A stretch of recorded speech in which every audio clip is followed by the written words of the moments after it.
Welcome to செந்திபாஸ் channel. இன்றைக்கி என்ன video பார்க்க போகிறோம் அப்படின்னா, நாளைக்கு ஆடி அமாவாசை 24/7/2025 வியாழக்கிழமை அதிகாலை ஆரம்பிக்குது. இந்த அமாவாசை நாளில் மக்கள் ஆறு, கடல் போன்ற புனித நீர்நிலையில் போய் நீராடி இறந்த முன்னோர்களுக்கு எள்ளும் தண்ணீரும் இறைக்கிறது எப்போவுமே வழக்கமாக நடக்கிறது. இது ஆண்கள் செய்கிறது அப்படிங்கிறது தான் கரெக்டாக இருக்கும். சுமங்கலி பெண்கள் இதை செய்யக்கூடாது. கணவனை இழந்த பெண்கள் செய்வாங்க. அவங்களுக்கு முன்னோர்களுக்கு தர்ப்பணம் கொடுக்குறதுலாம். இந்த சடங்குக்கு பேர் பித்ரு தர்ப்பணம் அப்படின்னு சொல்லுவாங்க. இந்த மாதிரி பண்ணுறதுனால முன்னோர்களுடைய ஆசீர்வாதம் நமக்கு கிடைக்கும். அதனால் அவங்களுடைய ஆன்மா சாந்தி அடையும் அப்படின்னு நம்பப்படுது. இந்த நாளில் சூரியனும் சந்திரனும் ஒரு ராசியில் இணைவதனால இது சக்தி வாய்ந்த நாள் அப்படின்னு சொல்கிறாங்க.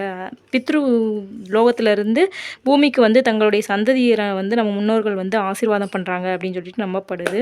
நம்ம இந்த நாளில் பக்கத்தில் உள்ள சிவன் கோயில்களுக்கு போய் நம்ம வழிபாடு பண்ணிட்டு வர்றது ரொம்பவே விசேஷம் அப்படின்னு சொல்கிறாங்க. இந்த நாளில் தானத்திலே சிறந்ததான அன்னதானம் கொடுக்குறது அப்படின்னு சொல்கிறது ரொம்ப ரொம்ப விசேஷமானது. கண்டிப்பாக யாராவது ஒருத்தருக்காவது நம்ம அன்னதானம் கொடுக்குறது ரொம்பவே நல்லது. பசுவுக்கு கீரை பழங்கள் கொடுக்கலாம். அதே மாதிரி பறவைகளுக்கு தானியம் கொடுக்கலாம். காகத்துக்கு உணவு வழங்குறது ரொம்பவே விசேஷம். இதை நீங்கள் நம்பிக்கையோடு கண்டிப்பாக பண்ணுங்கள். எந்தவித எதிர்பார்ப்பும் இல்லாமல் பண்ணுறது ரொம்ப ரொம்ப விசேஷமானது. 3 விதமான அமாவாசைகளில் ஆடி அமாவாசை, புரட்டாசி அமாவாசை, தை அமாவாசை, இந்த மாதிரி அமாவாசை நாட்களில் ஆடி அமாவாசை ரொம்ப ரொம்ப விசேஷமானது அப்படின்னு சொல்லுவாங்க.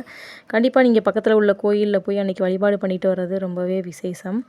ஓகே ஃப்ரெண்ட்ஸ், இந்த வீடியோ பிடிச்சிருந்துச்சி அப்படின்னா லைக் பண்ணுங்கள், ஷேர் பண்ணுங்கள், கமெண்ட் பண்ணுங்கள், சப்ஸ்கிரைப் பண்ணிக்கோங்க. Thank you friends. தேங்க்ஸ் ஃபார் வாட்சிங். பாய்.